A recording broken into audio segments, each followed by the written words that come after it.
everyone. Welcome to episode 15 of the Hard Truth About B2B eCommerce. I'm your co-host, Isaiah Bollinger. I'm here with my, other co-host, Tim. It's great to have you back. It feels like it's been a while since we've been on together. Yes, it's been on and off a little bit for us, all kinds of crazy schedules, but it's great to be back, Isaiah. I'm so glad we're already in episode 15. I know. It's weird to say that. It is, but I'm glad we're here. We made it. Before we get started, Tim, you want to take it away with a sponsor mention? Absolutely. So our listeners and our viewers are certainly familiar with Punch Out To Go as our sponsor, but for those of you who are new, to listening to the Hard Truth About B2B eCommerce, Punch Out To Go is a global B2B integration company specializing in connecting commerce business platforms with e-procurement and ERP applications. And Punch Out To Go's iPaaS technology seamlessly links business applications to automate the flow of purchasing data. With their solution, you can immediately reduce integration complexities for Punch Out catalogs, electronic purchase orders, e-invoices, and other B2B sales order automation documents.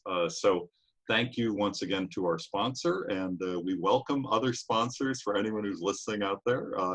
But Punch Out To Go, thank you. Yeah, absolutely. Yeah, if you don't know Brady, he's the CEO of Punch Out To Go, and they're great people, a great company, and they can work with, whether you're on BigCommerce, Magento, Insite, which we'll hopefully talk a little bit about Insite today with our guests. So, Punch Out To Go can help you. So I'm excited to introduce our guest, Lori Mcdonald. You've been in B2B eCommerce for quite a while now, and I think we met each other through LinkedIn from, you're in Wisconsin or you're in the Midwest, and Milwaukee. I used to live there for 4 years, so it's just kind of a funny coincidence. There's not a lot of people that I, truly specialize in B2B e-commerce, and you just happen to be there. So I was like, we should talk and see where this goes. And then, obviously I wanted to get you on the podcast. So, you went from, it looks like you worked at NASA, and now you're in B2B e-commerce. So can you tell us a little bit about your background and how you Sure. went from space to B2B e-commerce? Yeah, definitely. I'm so excited to be here with you today. Thanks for inviting me. Yeah, absolutely.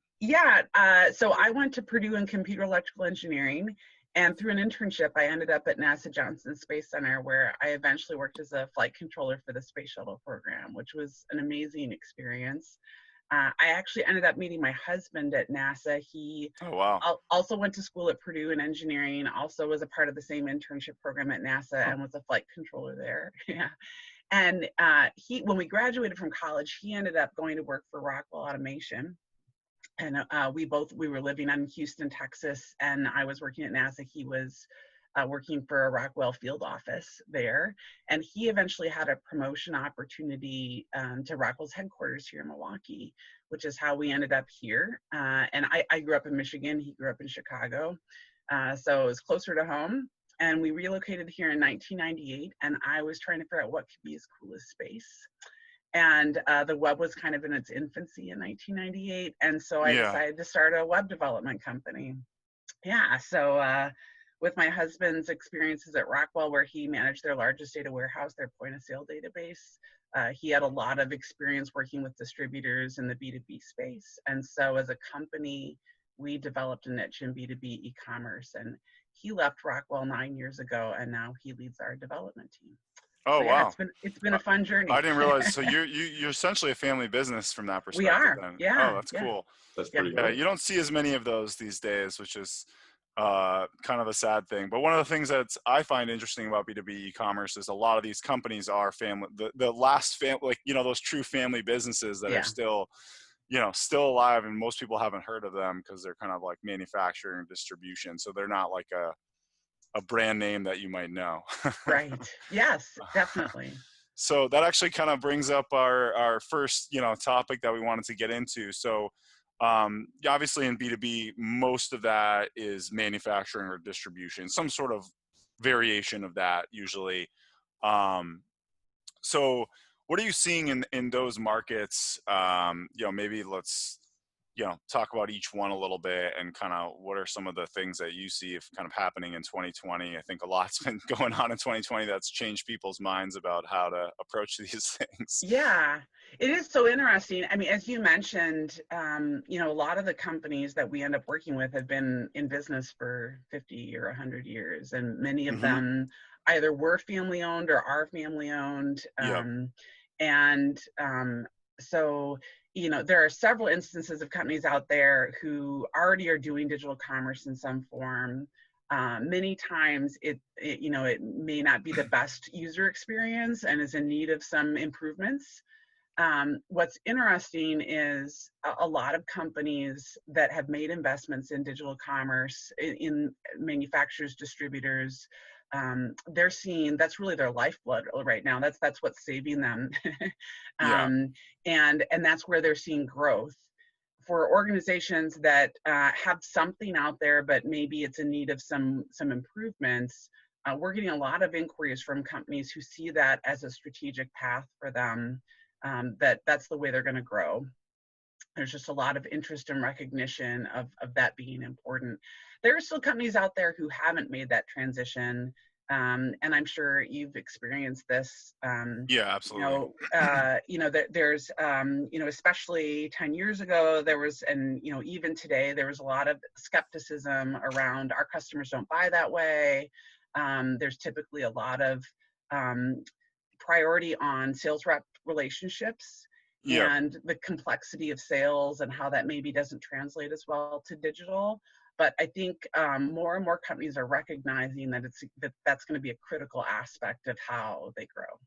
Yeah, no, I totally agree. So it sounds like, and you're seeing something similar to what we're seeing is really in the last 6 months, it's kind of gone from like, you could call it almost like the last 10 years, somewhat of people being early adopters or being kind of a little bit ahead of the curve. And now it's like, well, it's no longer early adopter. You have to do this. Like you Right. kind of, do Yeah, you want I to would. survive or not? And you kind of have to, it's more now a necessity, similar to kind of what retail has been like with e-commerce for a while now. It's we had a guest a little while ago, Mark. I don't know if you know Mark Broen, but he's Yeah. a great researcher in B2B e-commerce. Kind of like, I feel like one of the only guys out there that's like really researching just this kind of stuff. And he feels like this is kind of this wave is where retail was maybe 5-10 years ago, where they were starting to realize like, oh, we got to do this or we're not going to survive. And now B2B is kind of at that point where Yeah, it is really interesting. Even organizations that are making cuts in other areas of their business are investing in digital because they see that as their path to future survival. So yeah, no, that makes a lot of sense. Well, it's interesting just to Yeah. interject for a second that Yeah, you go ahead. said, Isaiah, about what Mark Broen had said, because I sort of look at this as a pivot point in the same way that omni-channel became a thing for retail, right? Like Yeah. all of a sudden, struggling to find a word about breaking down all of the silos and figuring out how to address, back of the house and front of the house issues. Right now it's not omni-channel. That's not really the term that's appropriate for B2B e-commerce, but it's that kind of moment. It is exactly that. Yeah. It's definitely changing very fast right now. Things are a little crazy all around the world. So, yes. You kind of playing off of that. What are you work for two platforms, or you specialize specifically in two platforms that we actually haven't talked a lot about. So that's one of the another big reason I really wanted to bring you on, because we don't want to make this too biased on a certain platform or whatever it is. Like we want Sure. people to kind of figure out what's best for them and what, Yep. it could be a different platform for every kind of company out there. There's a lot Yeah. of options, but specifically, you work with BigCommerce and Episerver. So could you tell us a little bit about that? And it's also big timing. It's good timing. BigCommerce just IPO'd this week. So Yes, it is good that was just timing. a coincidence. So I guess it was a good coincidence that Very huge. Yeah. So we've been around for 20 years. We and over that course of time in the beginning, we were doing custom development for e-commerce, which isn't really a path that I would want to continue on at this point in time. Obviously, there just weren't the software platforms out there 20 years ago that there are Yeah. today. But we built our business originally on the Microsoft technology stack. And so as a result of that, and many of our customers actually also, there are a lot of manufacturers who standardize around Microsoft in different ways. And so we Yeah. had found that to be a good fit. And through that process, one of the challenges that we identified several years back was that, organizations would implement a digital commerce solution, and separately they would have content management solutions and they'd be maintaining these different applications. And that created all sorts of challenges where we were trying to create user experiences that would kind of streamline the experience between the two sites. And so what drew us to Episerver back in 2013 was the fact that they have a framework that supports both content and commerce.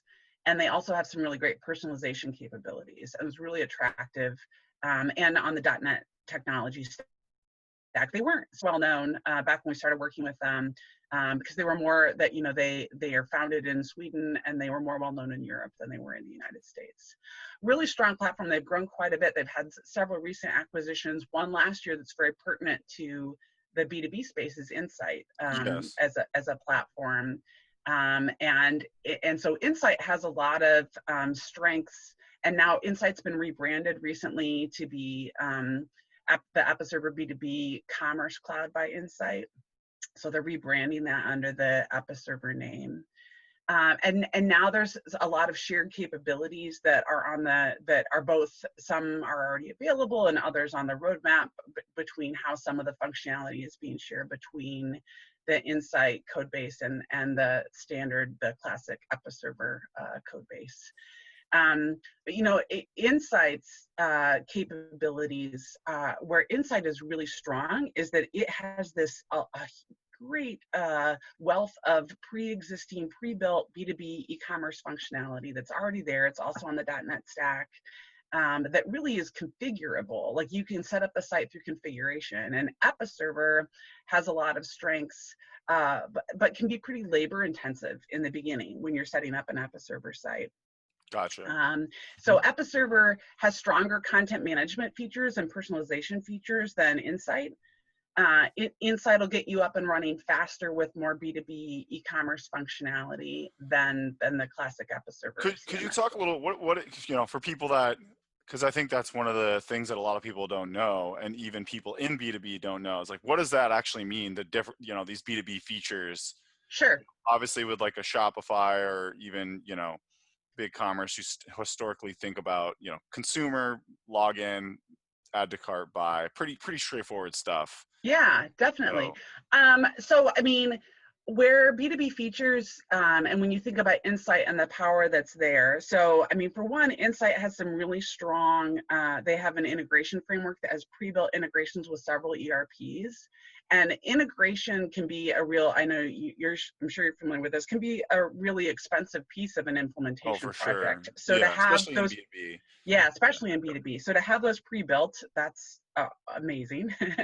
And they also have great functionality. One of the B2B requirements that we frequently run into that can be a challenge on platforms that have been classically set up more for retail is around having multiple users per account that can log in and have different roles and permissions. Yeah. So you may have a user that can add items to an order, but can't actually submit the order until someone else approves it. Yep.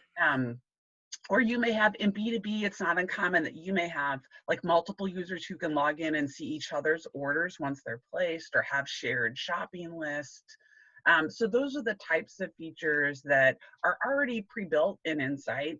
Yep. And then you don't have to, and while you can accomplish those features on other platforms, but it'll often take more labor to get there.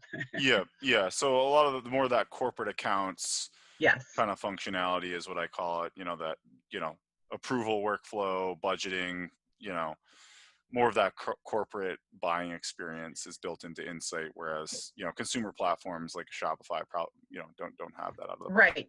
And like BigCommerce, which we'll get to, that like they've been growing in some of that feature set. It's through different apps in their, marketplace.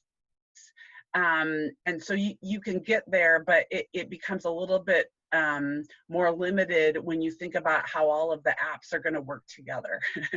Yeah. So it can be more difficult to, whereas all of that is already built within Insite on the same platform.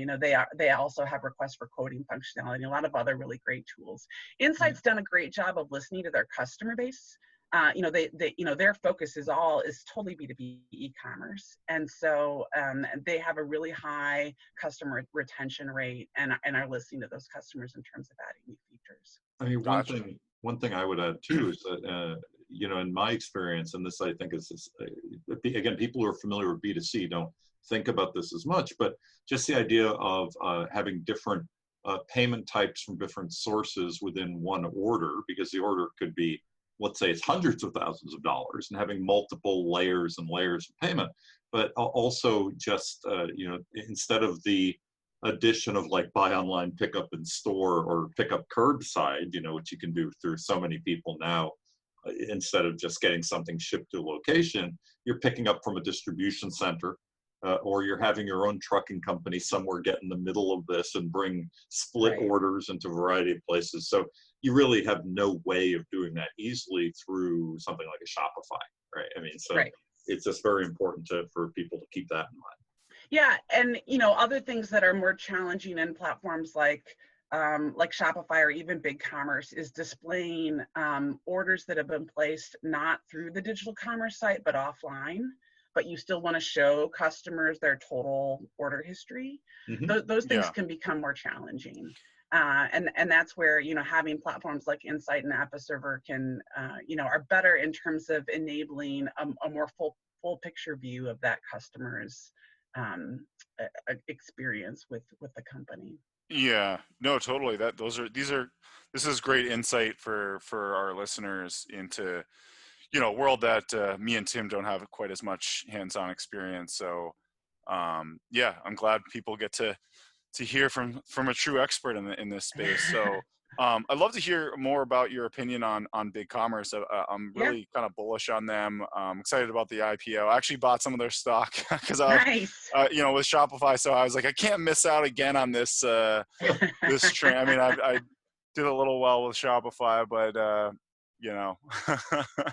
Yeah, think anyone saw that coming. Where if you bought it 5-10 years ago, you. right, right. Yeah, I'm really excited about BigCommerce, and I'll tell you, I was a skeptic a few years back from the standpoint that what I had found, historically, was that it was really hard to accomplish some of the, every B2B customer that I've run into always has something where they're like, well, we're different than everybody else.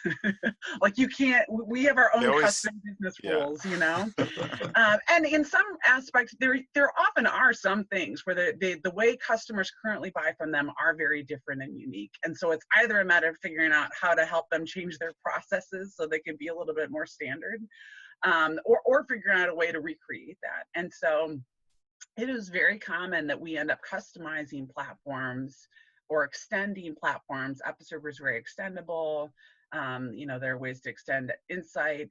And so it was very common that we would end up creating really specific code and development for customers. And I was skeptical if, a SaaS platform like BigCommerce could enable the same thing. And what I've been impressed by is BigCommerce has really done work to both expand their B2B feature set.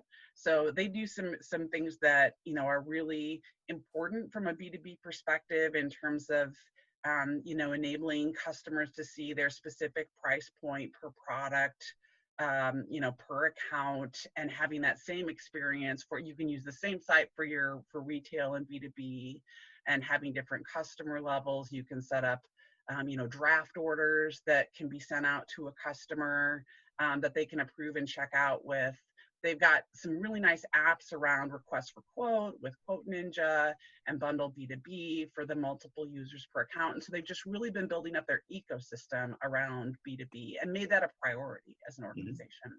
And they've also worked to be really open and flexible with their APIs, enabling you to further custom their checkout API. That they're really enabling you to further customize the experience, which I think I'm really impressed. And so they won me over.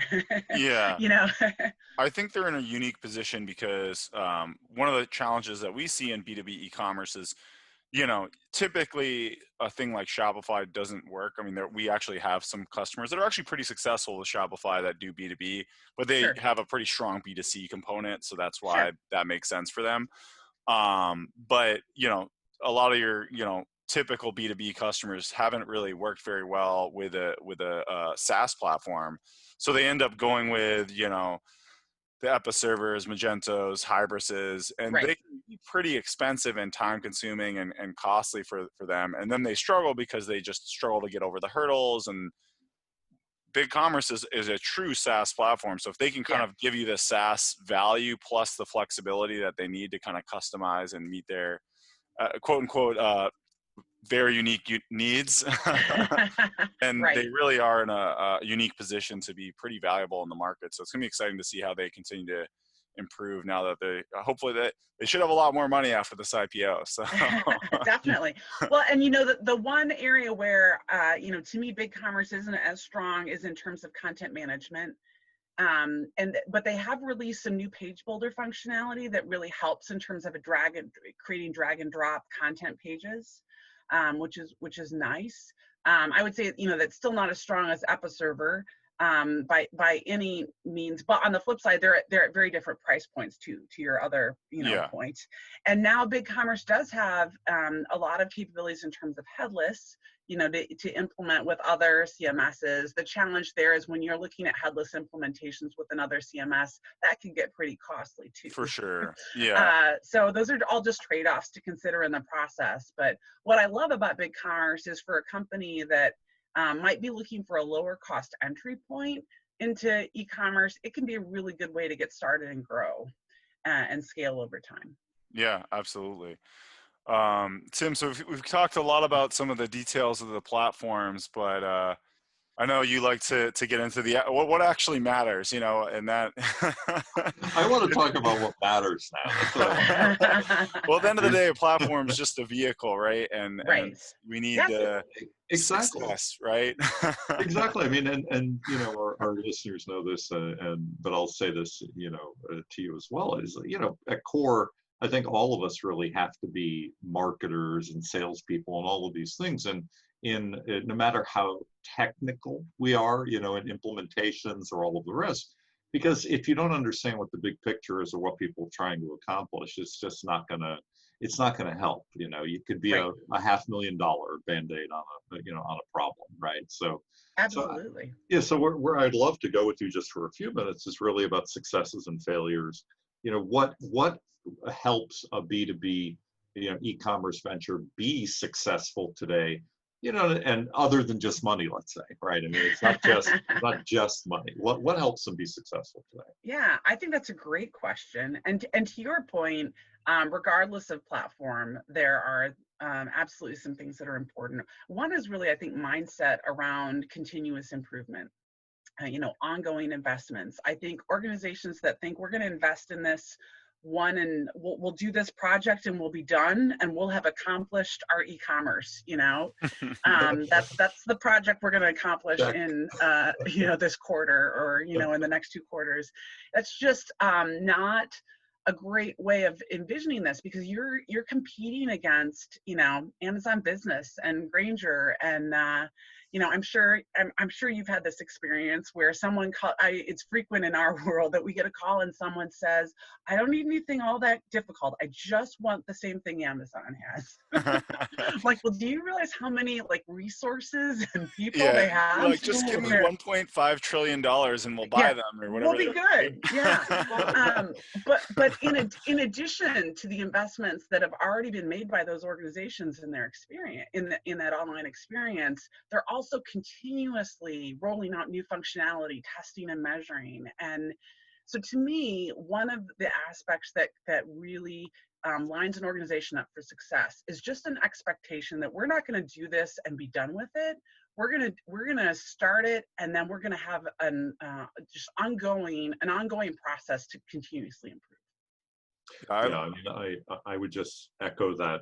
You know, in a number of people I've worked with in recent years, yeah, I've actually trained myself to go in and bring that up very early in the process now. So it could be like, I need X, and I come in and I say, okay, everyone, take a deep breath, because you know, let's talk about what that means and the pace of change. And you Yes. know, it used to be we'd go in and talk about like a 3 to 5 year window for something, right? You know, but now that's not even really a good model. Like, say, oh, this is good for 5 years. It really is the idea of a continuous, ongoing, you know, plan for innovation. Just keep going at all times, and just really understand what, you know, what you need to change and how. Yeah. Yeah, and I think that could be really freeing. Oh, I'm sorry, Isaiah. No. I totally agree with you, and that's why I think we wanted to talk about this, because regardless of platform, Yeah. if you don't have other aspects to the way that you approach these things, you're gonna really not succeed. And I think that kind of, it ties into also that kind of MVP Yes. approach, where if you see this as one monolithic project, you probably, and we've had this with conversations with previous guests, it's hard to be successful, because if you do a 2-year project, something's going to break down in that 2 years, or some of the things that you thought were a good idea Yes. probably aren't a good idea. And Yes. you can break things out into continuous improvement, maybe 6 months, get something up, and then, you know, start to improve every 2 months or 1 month or whatever it is, you know, you can. Yeah, definitely. Mhm. And what I see is oftentimes organizations will go through a process internally before they reach out to us, where they kind of, and it's a good process, where they're brainstorming around all the things they want to be true for their new experience. And then they come with this huge list of, you know, features, functionality they want, which is great that they're thinking through their vision. But trying to really get to an MVP can be really challenging for people to think through, like, what they're willing to not have initially. But to your point, Isaiah, like, you know, it's best to keep it as, you know, first, the faster we can get something out there, the faster you can be making more money. And Exactly. also, you learn, once you get it out there, you get feedback from your customers, and there's also new technology out there, you know, constantly. So there may be better Exactly. ways to implement something 6 months, 9 months from now than there would be today. And what I would say too, and I think you just alluded to this, is really, you know, how is this done, right? I mean, how is this done with this continuous, you know, improvement? It's not just the internal discussions; it's where people get, you know, that information. So of course, you know, Isaiah and I are out here trying to be a source of information, and Yeah. you know, thank you, you know, Lori, for being here for that. But really, how are people getting, you know, more information? Like, how are they learning best practices Yeah. in order to just keep going? I think that's so interesting, because I think that's actually really challenging in some cases. I mean, so we work with Gartner Research to get information around, like, what platforms, what technologies, what best practices. And we have some of our clients also engage with organizations like Gartner and Forrester to get information. I know a lot of companies value, you know, you mentioned Mark Brohan, like Digital Commerce 360, some of the publications that are out there. Practical eCommerce is another organization that I am a contributor with. There are conferences like, you know, B2B Online and B2B Next that, you know, I think many manufacturers and distributors value getting information from other companies like them. And versus, you know, necessarily hearing from consultants or agencies, they like to hear from other companies who have been through this journey too. And I'll make one quick pitch here. You mentioned Forrester. Yeah. I don't even know if Isaiah knows this. I'm on the Forrester Global Marketing Research Panel. Oh, And awesome. so I contribute information to, you know, their reports on a regular basis, and say, here's what I see, you know, from the clients I work with and the people I talk to, as, you know, trends 1, 2, and 3. And then they collect all of this from, you know, other members of their various panels in the way that Gartner does too. So you're constantly updating and saying, here's what's new, here's what works, here's what's fresh. And it's great stuff. It's absolutely great. Yeah, it is. And, I've talked with some people who kind of have the feeling that that's all really theoretical and like, why spend time with that level kind of information. I find the analysts' information and feedback to be so beneficial in terms of understanding where they're seeing organizations get the most benefit from different types of technology.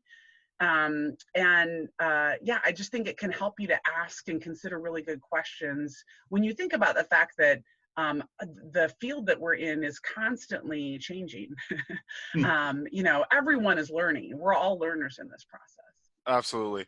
I thought you said something really interesting, and actually, our previous guest, Justin Finnegan, who's just a really smart guy. He built Gorilla Group, which is arguably one of the most successful B2B e-commerce agencies in the world.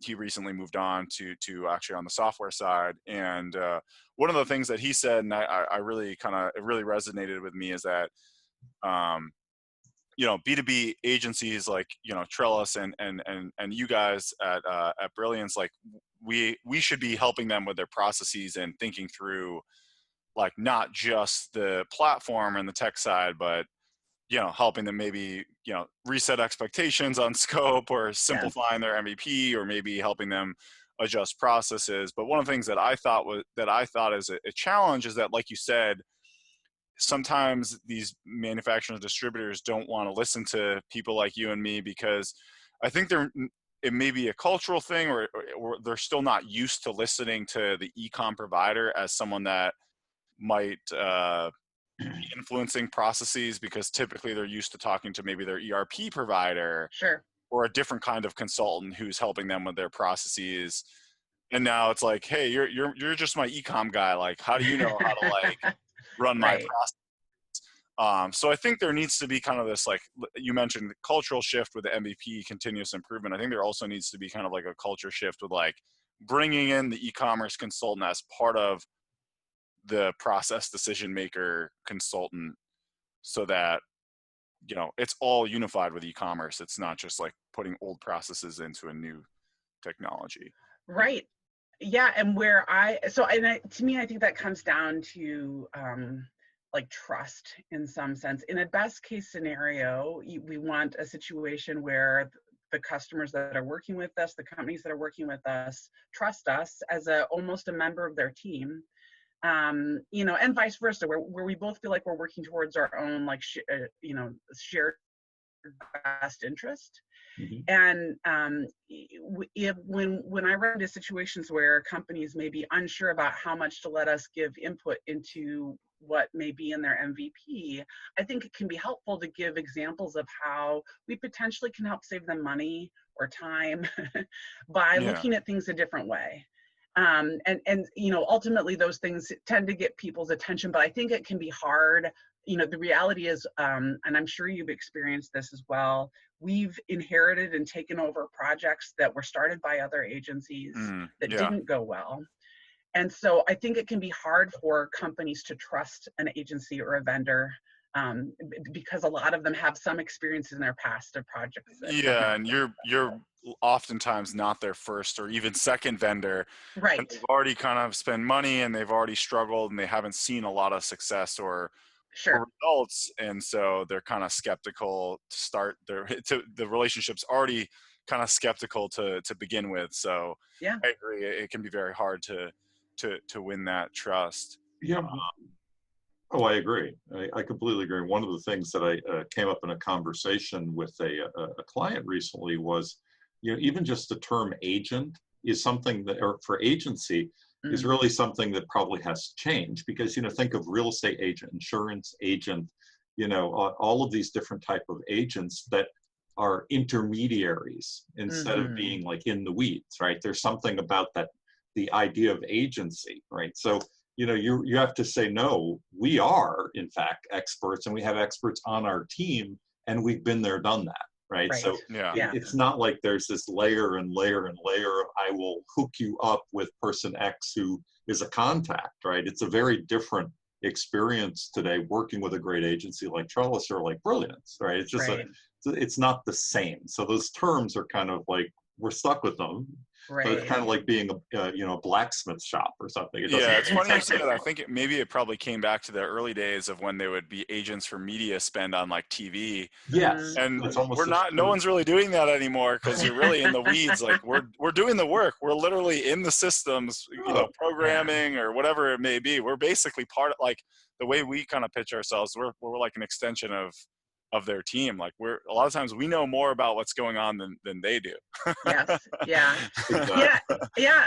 And Isaiah, to one of your earlier points about helping them rethink their process, many years back, one of the manufacturers that we worked with, it's a pretty sizable organization, and they were tracking, some of their inventory was still being tracked on effectively like index cards.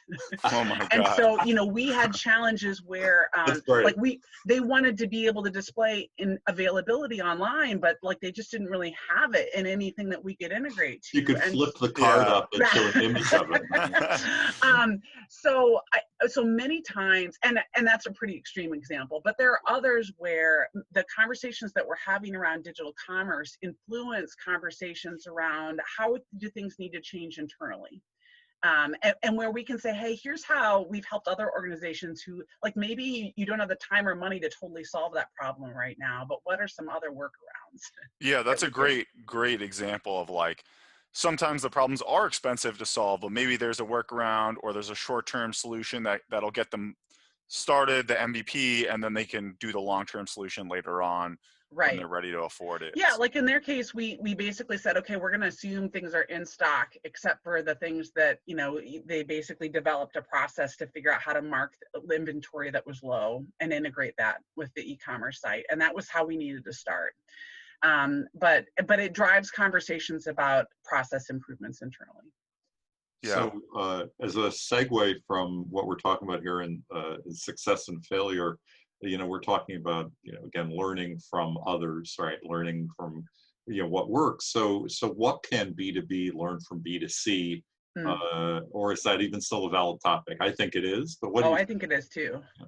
Yeah, I mean, so I think there are so many, so the great news is that B2C has been around for a while and has been developing a lot of best practices around, marketing and, how to have a strong conversion rate. And I think in some cases, B2B can be like, well, that's not how we do business, so that's not us.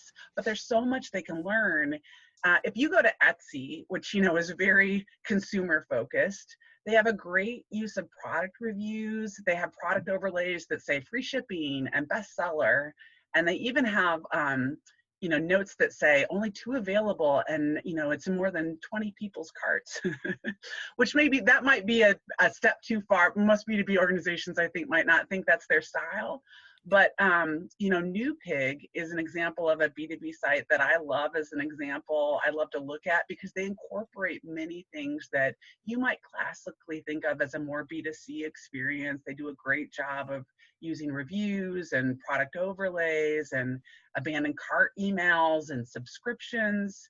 And all of that, I mean, ultimately really gets to helping people make decisions quickly about what they want to buy. Yeah. And just making the experience easier. So it's not really inherently a consumer feature.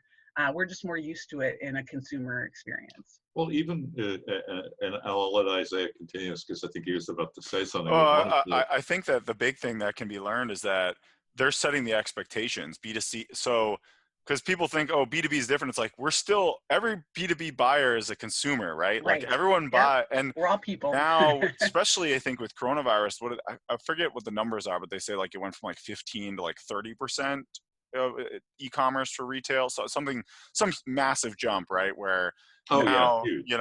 it used to be a fraction of orders, and now it's like we're approaching what I call like almost half. Once you get to like half of orders are online for B2C, that's just what you expect. And if that's what you expect, and then you go to B2B and it's like, oh, I got to call this guy, wait for him Right. to like call me back because he's like not available, and then like tell him what I want, or he has to like go research to tell me like what they have. That's such a different experience than just being able to go in and like punch in your orders or quickly order online. And I think what B2B needs to realize is B2C has set the expectations, and now that's just ingrained in people, and we can't go backwards. Like, Yeah. yeah. Well, So, Definitely.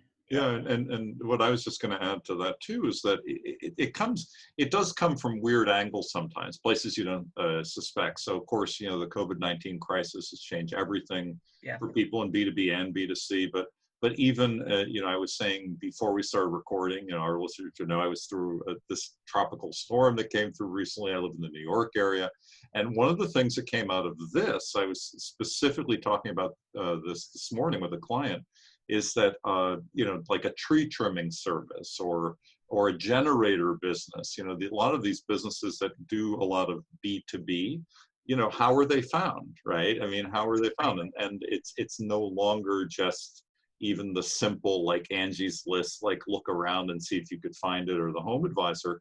It's really, it's getting more and more sophisticated to doing the matching so that they're pushing.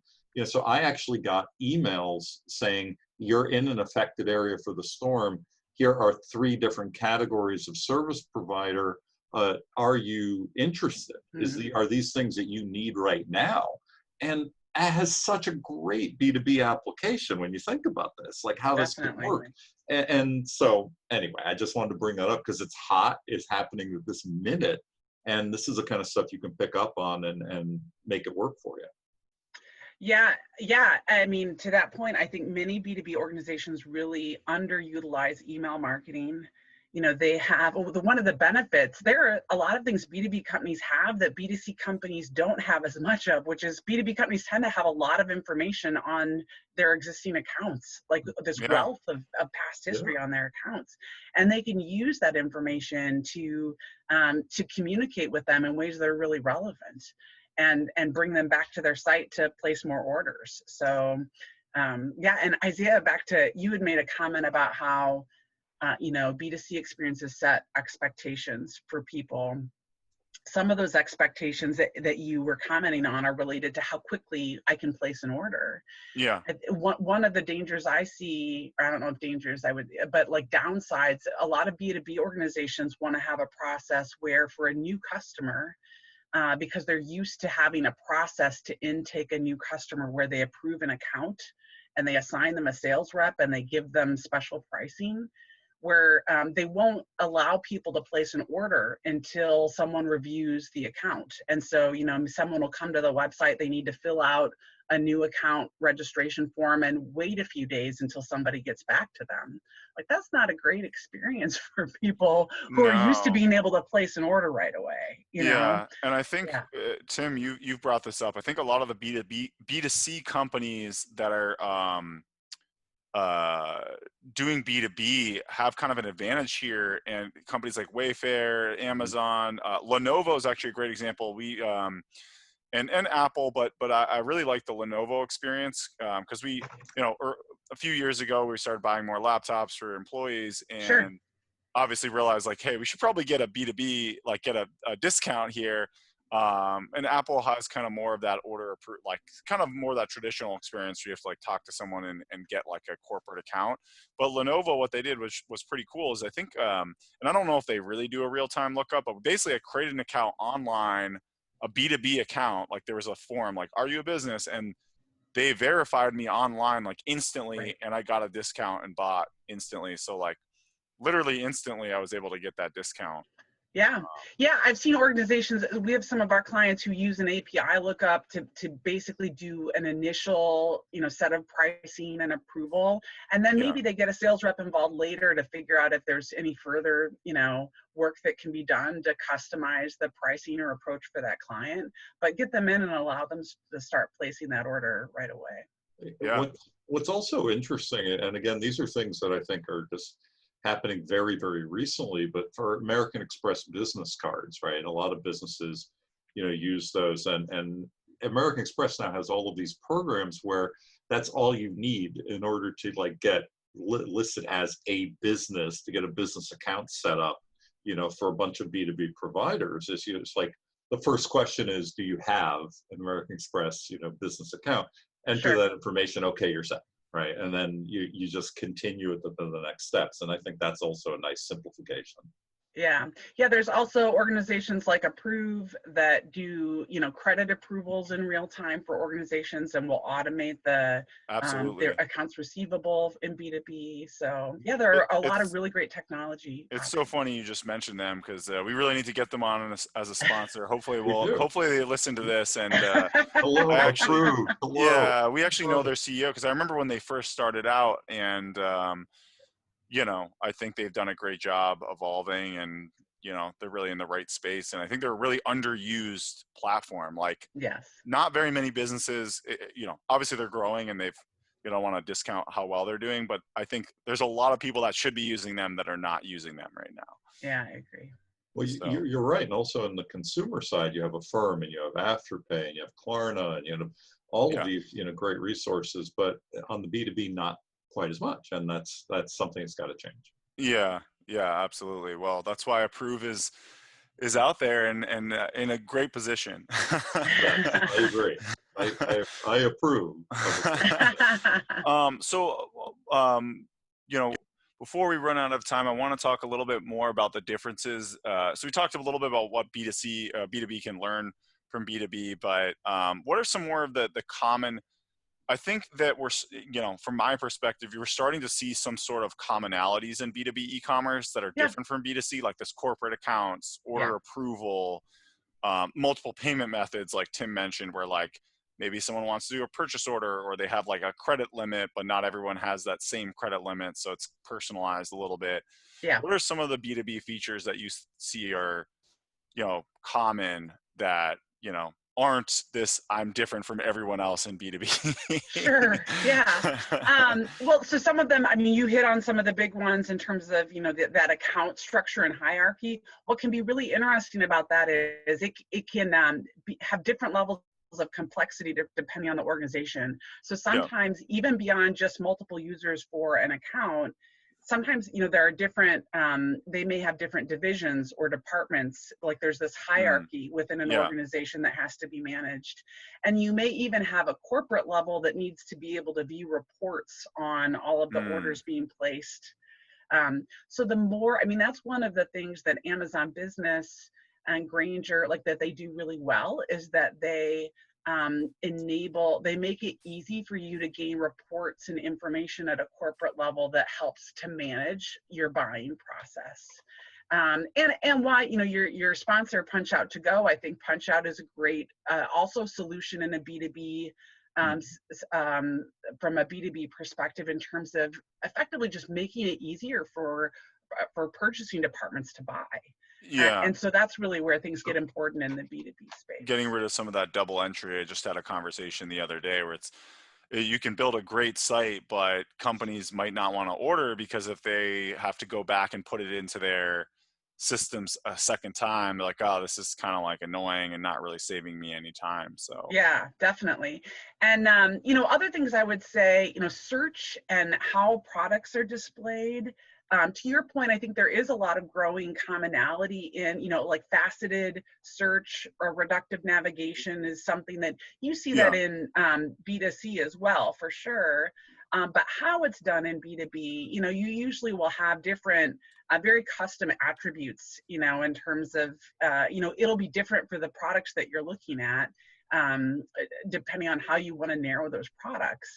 If you have 40,000 SKUs and you need to help your customer find the right one quickly, it's really important to have a great search experience. yeah. Are you still seeing product data be a pretty big issue? Like, how big of an issue do you see that? Oh yes, I mean it's a huge issue, and I think our customers have told it. We have a customer advisory board, and that's one of the things that we talk about is, I think many times organizations think their product data is in okay shape, and then get to the point of implementing their e-commerce site and realize it's not in nearly as good a shape as they thought it was. And specifically, one of the issues that can be a challenge in B2B is around like product images. And one of the things that we see, we work with a fair amount of industrial suppliers, and if you've got if you have sell a bunch of screws as an example, the image for your 1/4-inch screw is not going to look any different than your image for the 3/8-inch screw.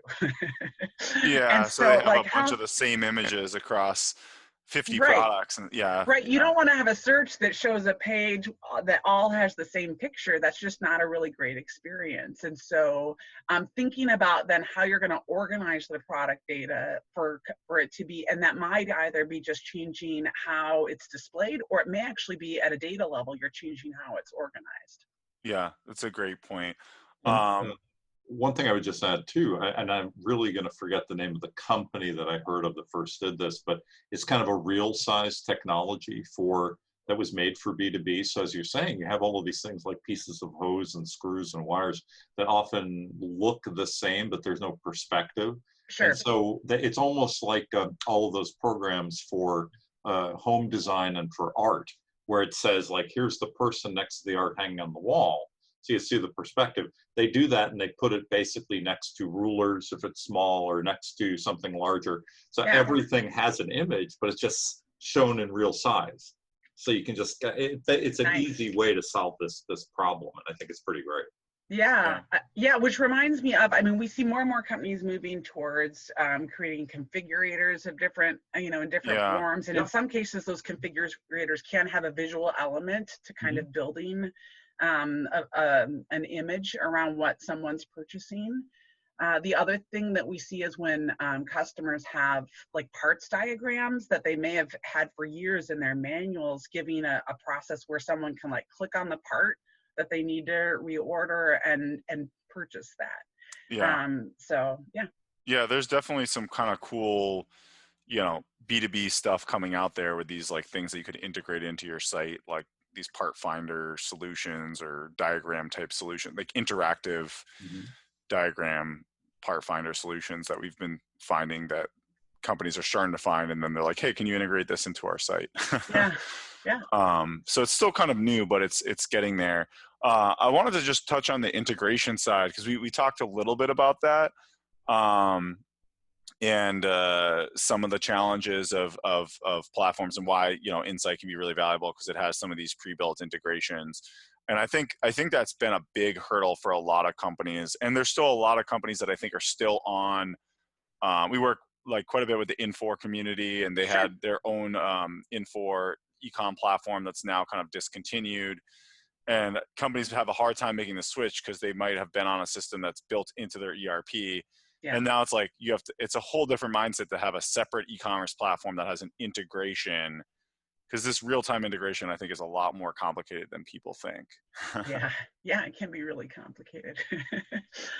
um, yeah. So, I mean, the reality is we've seen integrations that are approached in many different ways. And it will depend on the capabilities both of the ERP or business software customers using, and of the e-commerce site. Yeah, So, they can be API driven. That's, a lot of, more modern systems, they're leveraging APIs as a part of the integration. Sometimes that's not possible for certain ERP systems, and things are more like batch yeah, file. Uh, um, One of the considerations that I think is important is, and you referenced it, is like how frequently does the data need to be updated? Is it real time? And that has implications not just in terms of how the integration is approached, but it can have implications for the performance of the digital commerce site, like how quickly a page loads. yeah, If it's pulling data in real time from the ERP, well, for one, if your ERP is offline, what happens? I mean, you yeah, want to have a plan for what's going to occur, but also it can slow down the user experience depending on how the integration is set up. yeah. So in an ideal world, those are considerations that are a part of the planning for the integration, and thinking through like what actually needs to be loaded in real time. How quickly does this data change? Could it be updated nightly? And there are some things that you likely, you may want to have as a part of the real-time experience or validated within checkout. But just thinking through how that's going to I impact. think it's a great point, that real-time experience, because a lot of the key data like pricing, or it might be, pricing is a big one, because I think a lot of times it's too difficult to have pricing synced in both systems, or it could be like kind of a nightmare to sync if they have really complicated pricing. Right. So you might want to just display pricing or show real-time pricing, but if they're on a really old system and they don't have good APIs or the ability to display that quickly, then you can't do that.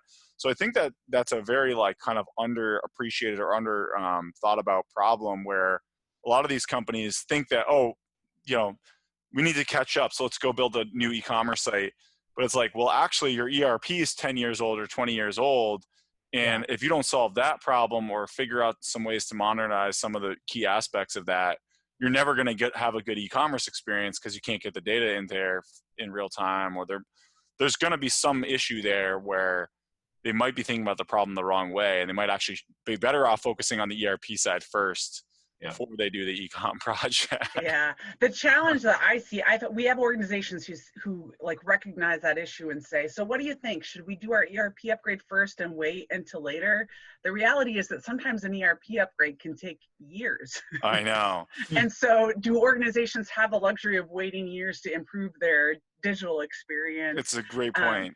Yeah. We've been in part of situations where we will build a digital commerce site with an ERP, with their existing ERP, knowing the ERP is going to change in the next year, but building the integration in a way that it's easier to change the system it's integrating with. Yeah, I think you brought up a good point. You're right. It could take years to upgrade, and it can be so expensive and painful. Yes. So there's probably, but that just comes back to the setting expectations or thinking through, maybe there's a more MVP or a different strategy for e-commerce while they're doing the upgrade, and you're focused on maybe awareness or marketing and getting new customers to find you. And then when the integration gets better with the ERP, you can do like more operational more things. Data. Yeah. So totally agree with you there. I think one of the things that's changed in the 20 whatever years that Lori, you and I have been in this too, is that it really feels like it used to be more of the switch, right? Where you're preparing something, and then it's like, when will it go live, right? It's that thing. And now we still use terms like go live because there's it's important. However, it's layers. There's this layer that's getting done and it's complete, and then there's this layer that's getting done and it's complete, and this layer, and you turn on all of these different things at different times. So the end consumer, B2B or B2C, doesn't necessarily think that, oh my God, the world has changed today, but something behind the scenes changed this week. 2 weeks from now, something else changes behind the scenes. Then there's something that's happening on the the layer that interacts with the consumer, and you might notice that, right? Right. So definitely. it's just so different from it was earlier. Yeah, I think that to your point, like they're going back to continuous improvement. That concept of kind of like agile development is still not. I'm still not seeing it as much as I'd like to in B2B e-commerce, where like literally you could be deploying new changes every week or 2 weeks and slowly be iterating on these things. Yeah. And I think a lot of companies just don't really understand how development is done today and how that works. So maybe there's just needs to be more education on, hey, look, like we can literally add new things every week or every 2 weeks or every month or whatever it is. Yep. We don't have to wait 2 years to launch a new program. Yeah. I think the challenge for organizations comes around like budget, like understanding what is it going to cost me? And so then coming back to that idea of MVP, we have a process where we'll guarantee, we have a fixed cost once we go through a scoping step to guarantee the project cost. For that MVP, and then what we encourage customers to do is to be on an ongoing contract for a certain number of hours a month to do those ongoing improvements. Then people can plan for what that will cost them. And I think that's where sometimes people get nervous about Agile, is they see it as like something where they can't control the cost. Yeah, and it's a never-ending cost, and what am I going to get? What do I get in 3 months or 6 months? Like, what's the outcome? Yes. And that's where I think you need to just get more granular and have someone that takes ownership over, okay, here are the little features we're going to focus on, and then just there's specific outcomes that they're just focusing on every month or couple of months. And I agree. I think it's fine to have kind of like a fixed cost approach for maybe an initial project, but I don't necessarily think that's a good approach forever. like Oh trying no, to, I agree. you know, Yeah, and right. that's where I Yep. think maybe some of these companies go wrong is they think, I just want to do everything as a fixed cost. And it's like, Yeah. that might work for maybe one initial project, but it's not going to work for the continuous improvement. You're going to move too slow because you're going to spend 3 Yep. months trying to figure out what that fixed project is. That's right. Yep. It When does. you could have already done stuff. Fixed costs slow things down because you have to have a team that analyzes the requirements and figure out what it will cost before they can actually do any work. Yeah. And so if you want to be in a mode of like quickly moving and making improvements, it's better to get to a point where you've got a solid base and then you can kind of trust your team to iterate on it. Absolutely. And I think just one additional point on this is that to me, the way I put this into conversation now is that e-commerce is no different from anything else that you do. So if you have creative resources, or people who work on branding, or pick anything, right? Pick anything at all. It's not like creative is done once and then they go and leave, and 5 years later somebody comes back. I mean, that never Right. ever happens in a real live active business. You just have to think a little bit differently about how things go, and then it works exactly as Isaiah said and exactly as you said, Lori, that really it's that ongoing, you just have to build it in. It's not always going to be a $300,000 expense or what have Right. you. It's going to be something, and you have Right. to make sure that that's always there. Definitely. Yeah, well, this was so great. We always learn a lot, and it's really good to hear the insight that you have. No pun intended with the work you do at Insite and Episerver. And, I think we're both on the same page around BigCommerce. So hopefully more people at least look into them and see them as an Definitely. option in the market, because I think sometimes they're kind of overlooked or not considered seriously enough. So really appreciate having you on. Before we wrap up, I'd love to hear just kind of your last little insight into what do you see coming down the road in the next 5 to 10 years, for our listeners, give them last piece of wisdom of what they could maybe. Well, my piece of wisdom would be, so we are, when we talk about what happened in the B2C space, we have seen Amazon dominate that space. Yeah. And I think, obviously there are other entities out there as well, but Amazon's investing an awful lot in B2B as well, as are other organizations. Mm-hmm. And I think the challenge that exists for smaller manufacturers and distributors, which that would pretty much be everybody. Yeah. 99.9%. Right. Than Amazon. Yeah. Right. Is like, how do you compete with all of that, those huge investments in team that they're able to put into it? And to me, the way you compete is figuring out what your niche, what your area of expertise is that you can do better than anyone else, and developing content on your site and products and an experience. It's not going to be as great as Amazon, because the reality is you're not going to have that same budget.